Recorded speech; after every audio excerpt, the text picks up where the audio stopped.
하루 한 장 시작하겠습니다. 기도하겠습니다. 살아계신 하나님 아버지 은혜 감사드립니다. 하나님 우리의 영의 자소에 정말 하나님의 말씀, 영의 말씀으로 채워지게 하여 주시옵소서. 하나님 주의 영이 없으시면은 나는 빈 껍데기에 불과합니다. 빈 그릇에 불과합니다. 하나님 내 안에 주의 영이 함께 하실 때에 내가 온전할 수 있음을 고백합니다. 나의 삶이 주의 영으로 붙들림으로 말미암아 온전한 삶으로 빚어지는 은혜가 있게 하옵소서. 주의 말씀으로 주의 영을 누리기를 원하고 그리고 주 예수 그리스도 이름으로 기도드리옵나이다. 아멘. 세기 39장 말씀입니다. 1절로 3절까지 말씀 보겠습니다. 요셉이 끌려 애굽에 내려가매 바로의 신하친이 대장 애굽 사람 보디발이 그리로 데려간 이스마엘 사람의 손에서 요셉을 사니라. 여호와께서 요셉과 함께 하심으로 그가 형통한 자가 되어 그의 주인 애굽 사람의 집에 있으니 그의 주인이 여호와께서 그와 함께 하심을 보며 또 여호와께서 그의 범사에 형통하게 하심을 보았더라. 아멘. 19절로 마지막 절까지 보겠습니다. 그의 주인이 자기 아내가 자기에게 이르기를 당신의 종이 내게 이같이 행하였다 하는 말을 듣고 심히 노한지라. 이에 요셉의 주인이 그를 잡아 옥에 가두니 그 옥은 왕의 죄수를 가두는 곳이었더라. 요셉이 옥에 갇혔으나 여호와께서 요셉과 함께 하시고 그에게 인자를 다하사 간수장에게 은혜를 받게 하시매 간수장이 옥중 죄수를 다 요셉의 손에 맡김으로 그 재반 사부를 요셉이 처리하고 간수장은 그의 손에 맡긴 것을 무엇이든지 살펴보지 아니하였으니 이는 여호와께서 요셉과 함께 하심이라. 여호와께서 그를 범사에 형통하게 하셨더라. 아멘. 창세기 39장은 이제 이스라엘 가족 이야기가 아니라 요셉 한 사람의 생애에 완전히 집중하게 되어지는 것을 볼 수 있습니다. 요셉은 창세기 족장들 중에 마지막 족장입니다. 요셉의 삶을 생각해 보면 나름 아버지의 총애 가운데 어린 시절을 잘 보냈습니다. 그런데 15살에 이 베냐민이라는 동생이 생기지만 동시에 어머니를 잃게 되어집니다. 그리고 2년 뒤 17살입니다. 형소 미움을 받던 형들의 계략에 의해서 노예로 팔려갑니다. 그리고 애국까지 가고 맙니다. 오늘 이야기는 이제 그 이후의 이야기로 요셉이 어떻게 되었는가. 애굽으로 팔려가게 되었고 보디발이라는 애굽의 바로왕의 친위 대장의 집에 가정 총무로 들어가게 됩니다. 그래도 그곳에 가서 인정을 받으면서 잘 지냅니다. 그런데 그 보디발 장군의 아내가 계속해서 요셉과의 관계를 원했고 요셉은 이를 계속 거절했고 이에 요셉을 모함했고 이로 말미암아 억울하게 감옥에 들어가게 되는 이야기가 오늘 창세기 39장의 전체적인 이야기입니다. 그리고 그곳에서 간수장들의 인정을 받는 데까지인데 3절과 23절에 보면요. 요셉에 대해서 말하기를요. 형통하다라고 성경은 설명해 주고 있습니다. 요셉의 이야기는요. 우리가 너무나 잘 알고 있죠. 유명합니다. 주일학교 연극에서도 많이 하는 그런 내용이기도 합니다. 요셉의 말씀을 다 알고 있는 우리는요. 이 말씀을 표면상으로 보면서 그래 요셉은 형통의 아이콘이지라고 이렇게 생각을 하게 되는데 왜냐하면은 우리가 그 이야기를 다 알고 있죠. 그가 후에 애굽의 2인자 총리가 되기 때문입니다. 그래서 오늘날 믿는 사람들 중에서 자녀 이름을 요셉으로 짓는 경우도 많이 있죠. 왜요? 자녀가 형통했으면 좋겠으니까 우리 아들 형통했으면 좋겠다 해서 애굽의 국립총리 같은 요셉이 되라 해서 요셉으로 이름을 짓습니다. 우리가 요셉을 형통하다 하는 것은요. 그가 나중에 국무총리가 되었기 때문에 형통한 요셉이라고 말을 합니다. 그러나 성경에서 말하고 있는 형통은요. 우리가 생각한 것과 다른 장면에서 사용되어지는 것을 볼 수가 있습니다. 그가 지금 노예로 종으로 팔려가서 일을 잘했어요. 종에게 시켜주는 잘했어요. 일 잘 안 하면요. 매를 맞든지 잘못하면 큰일 납니다. 아무튼 일을 잘했는데 주인에게 칭찬받고 있을 때 형통했다라고 합니다. 그리고 그렇게 열심히 했다가도 억울하게 누명을 쓰고 옥에 갇혔는데 여기서 간수들에게 인정을 받고 있을 때에 성경은 요셉을 형통하다라고 말하고 있습니다. 아니 17살입니다. 17살. 이 17살의 요셉에게 형통은 무엇이겠습니까? 사랑하는 가족들과 따뜻한 밥 먹으면서 건강하고 행복하게 오래오래 사는 것이 우리가 생각할 때 형통이 아니겠습니까? 사실 우리가 말하는 형통도 이렇습니다.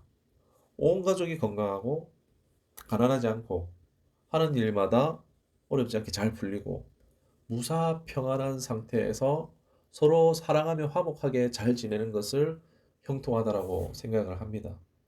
그러나 성경에서 형통을 쓰고 있는 장면은요. 전혀 그렇지 않습니다. 지금 요셉의 상황은요. 형통하다고 말할 수 있는 그 장면이 얼마든지 부정적으로도 해석할 수 있고 볼 수 있는 장면이라는 것입니다. 왜 성경은 이런 절망에 가까운 상황을 보면서 형통하다라고 말하고 있습니까? 3장 3절과 23절을 다시 잘 보면요. 이렇게 말합니다. 하나님이 그와 함께 하시는 모습을 보고 형통하다라고 말하고 있는 것입니다. 형통은요. 흔히 말하는 성공이나 이런 것이 형통이 아니라 성경에서 말하는 형통은 무엇입니까? 하나님과 요셉이 동행했기 때문에 이를 형통하다라고 했던 것입니다. 똑같은 영상을 두 분께 추천을 받았습니다. 그게 뭐냐 봤더니 북한에 949일간 억류되었던 임현수 목사님 이야기입니다. 그 내용을 아무튼 내용을 보는데 마치 요셉과 상당히 비슷했습니다. 강제로 잡혀갔고요. 말도 안 되는 죄명을 쓰고요. 강제 노역형을 당하고 감옥에 갇히는 그런 이야기였습니다. 인권도 보장되지 않는 나라인데 거기 어떻겠습니까? 죽을 고비를 몇 번이나 겪습니다. 끊임없는 감시와 죽지 않을 만큼의 그런 식사, 먹을 게 뭐 있겠습니까? 그 식사라고 해봐야 거기 나오는 밥에도 돌이 섞여가지고 그냥 세 입 먹으면 돌이 씹힌다라고 합니다. 항상 그래서 물을 타서 밥을 씻어서 걸러 먹어야 하는, 물 타서 먹어야 되는, 그리고 온갖 질병을 달고 고생을 이루 말할 수 없는 내용들이 나왔습니다. 뭐 고생이야 고생인데 그리고 또 이것이 언제 끝날지 모르는 상황에서 야 이게 도대체 이 생활을 어떻게 버틸 수 있는가라는 질문을 받았을 때 이런 얘기를 하셨습니다. 첫날 밤에 자기가 꿈을 꿨는데 그 꿈에 얼굴만 있는 호랑이가 엄청 큰 호랑이가 있었는데 그 호랑이에 잡혔지만 잡아먹지는 않더라는 겁니다. 잡아먹히지 않고 한쪽에 있는 깊은 굴을 한참을 걸어서 지나가다가 예수님을 만나 주시고 예수님의 손잡아 주시는 그런 꿈을 꿨다라고 했습니다. 그러면서 이 꿈을 꾸었던 것이 버틸 수 있는 힘이 되었다라고 그렇게 고백하는 것을 들었습니다. 요셉도 그 꿈꾸는 자란 별명이 있죠. 요셉도 그렇지 않았을까 싶습니다. 하나님이 주신 꿈을 그가 붙잡았기 때문에 내 인생 여기서 끝나지 않았다. 하나님 살아계신다. 생각하며 포기하지 않을 수 있지 않았을까 싶습니다. 그리고 목사님께서 하신 얘기 중에 그동안 설교도 뭐 이런 것들을 참 열심히 잘했는데 그러나 매너리즘에 빠져서 종교 배우처럼 자기가 살았다라고 그렇게 고백하시더라고요. 참 사역자로서 굉장히 공감되어졌습니다. 기쁨 없이 막 저도 사역할 때 말하는데 참 그럴 때 저 자신이 종교 배우 같습니다. 참 목사님께서 그런 대선배이신 목사님께서 자기가 종교 배우 같았다라면서 이 삶을 회개를 하셨다라고 하더라고요. 거기에서 그런 자신의 이런 삶들을 되돌아보는 시간들이 너무 많으니까 그러면서 하나님 앞에 철저하게 회개하는 시간을 가지셨는데 그러면서 내 안에 예수님이 동행하는 영성이 회복되어졌다는 겁니다. 상황은 너무 힘들었지만요. 그 마음에 있던 마음의 중압감들이 사라지고 마음이 편해지고 또 주님이 함께 하시는 기쁨을 경험할 수 있었다라고 고백하셨습니다. 그러니까 정말 회개를 하니까 정말 회개가 되니까 하나님이 좋아지고 친해질 수 있었다고 그리고 하나님과 함께함으로 버틸 수 있었다라고 고백하는 것을 들었습니다. 참 우리에게 회개가 얼마나 중요한 것인가 다시 한번 더 생각해 보게 되는 대목인 것 같습니다. 그래도 힘들었겠죠. 매일매일 이게 언제 끝날지 모르잖아요. 그런데 목사님께서 깨달아진 것이 그래 하나님의 때가 되면 이룰 것이다 라는 것을 믿고 그냥 그게 언제일까 막 고민하지 않고 그저 오늘 하루를 사는 것에 집중했다고 하시더라고요. 내일 살 거 생각하지 않고 오늘 산 것에 오늘을 사는 것에 오늘을 살았던 것에 하루를 집중하고 하루에 최선을 다해서 하나님과 동행하셨다라고 하더라고요. 더하면서 하시는 말씀이 하나님의 때를 기다리는 것이 믿음이요. 그리고 하나님과 함께하는 것이 형통이다라고 고백했습니다. 참 그리했을 때에 그렇게 자기를 무섭게 했고 냉랭하게 했던 간수들이 변하는 것을 경험하셨다라고 하더라고요. 하나님이 동행할 때 그 고생의 자리에 따로 계신 게 아니고 함께 계셨음을 그리고 하나님이 함께 하셔서 도우시는 것을 경험했다는 것입니다. 그리고 이제 그렇게 시간이 지나서 949일 만에 기적적으로 석방이 되셨습니다. 이 영상을 보셔도 좋으실 것 같아요. 임현수 목사님 이야기입니다.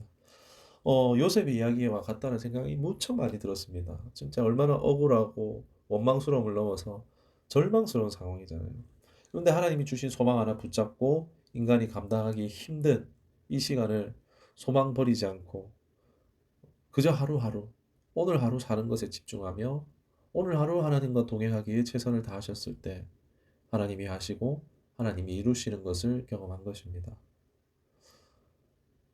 아무 일도 없고 무사평안 안녕한 인생을 우리는 꿈꿉니다. 그러나 현실은 그렇지 않은 오늘의 우리의 현장을 봅니다. 여러분, 하나님은요 참새 한 마리도 하나님 허락 없이는 떨어지지 않는다. 그런 일이 없다라고 분명히 고백하고 있습니다. 우리 현실 보면은 좌절되고 낭망스럽기 그지없습니다. 그러나 믿음은 우리를 부정적인 현실에 주저앉아 있게 하는 것이 아니라 소망을 가지게 한다는 것입니다. 하나님이 살아계시다. 이것이 분명 고통스럽고 힘들지만 여기에는 분명히 이유가 있고 이를 통해서 하나님이 하실 일이 있다라는 것입니다. 이것이 우리의 믿음입니다. 믿음의 출발입니다. 내가 이 일이 일어난 것에 대해서 아무 의미 없다라고 생각하면은 정말 아무 의미 없이 그 문제로 그냥 끝이 날 수 있겠지만 그러나 이 문제라 할지라도 내가 하나님께 소망을 가지고 이것을 바라볼 때에 하나님을 통해서 바라볼 때에 여기에 하나님이 함께 하실 수 있는 하나님이 일하실 수 있는 통로가 되어지는 것입니다. 당장 부정적인 현실이지만 하나님 안에서 우리가 소망을 발견하시기를 주님의 이름으로 축원합니다. 그것을 바라고 기다리는 것이 그것을 견지해 나가는 것, 버티는 것이 믿음이라는 것입니다. 하나님은요, 이 믿음을요, 귀하게 여기신다는 것입니다. 그리고 이 믿음을 정금과 같이 순금과 같이 단련하시는 것입니다. 그러나 막연히 기다리는 삶이 아니라 우리가 아이고 이 하루 어때 버티나 그냥 살아가는 것이 아니라 그러한 삶이라 할지라도 주님과 동행하기에 힘써야 될 것입니다. 내 주 예수 모신 곳이 그 어디나 하늘나라 찬양하는 것처럼요. 내 삶에 하나님이 함께하는 그것이 참 성경이 말하는 형통인 것을 그 형통을 경험하는 삶이라는 것입니다. 사랑하는 여러분, 동굴에는요 끝이 있습니다. 그런데 혼자 가는 것은요 불통입니다. 그러나 그 동굴도 주님과 함께 가면 형통이 됩니다. 그리고 주님과 함께 가야지 그 끝까지 갈 수 있습니다. 원망과 좌절과 낙심과 절망의 자리에 있을지라도요. 어떤 위기라도요. 하나님의 신실하심을 믿으며 나아가시는 형통한 우리 모두가 될 수 있기를 주님의 이름으로 축원합니다. 기도하시겠습니다. 살아계신 하나님 아버지 은혜 감사드립니다. 요셉의 그 곤란 중에도 하나님과 동행함으로 말미암아 그의 삶에 하나님의 형통케 하심을 하나님 역사를 통해서 말씀을 통해서 깨닫게 하여 주시니 감사드립니다. 하나님 멀리 보이는 언젠가 될 그런 세상적인 축복 때문에 요셉이 형통했던 것이 아니라 어떠한 상황이든지 간에 하나님과 동행하는 삶을 살았던 요셉의 그 삶을 하나님께서 기쁘게 받으셨다는 것을 그리고 곤란과 어려움 중에 있었지만은 그러한 그 모든 상황을 통해서 하나님의 구원하시는 역사들을 이루어 가시는 것들을 말씀을 통해서 깨닫게 해주시니 감사드립니다. 하나님 우리에게도 요셉과 같은 하나님 안에서 꿈이 있기를 원합니다. 소망이 있기를 원합니다. 내 안에 하나님으로 향한 믿음과 확신이 내 안에 있어지기를 원합니다. 주님 꿈 주시옵소서. 그 소망으로 말미암아 어떤 어려움 가운데에서도 버틸 수 있을 줄 믿사오니 하나님 내 안에 주님으로 말미암는 하나님으로 말미암는 소망이 회복되는 은혜가 있게 하여 주시옵소서.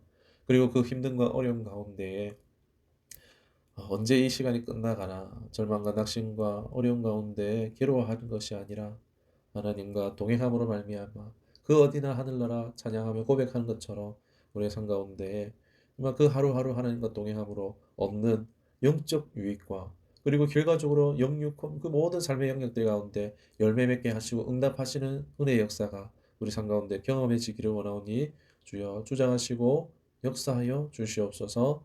감사드립니다. 예수님의 이름으로 기도드리옵나이다. 아멘.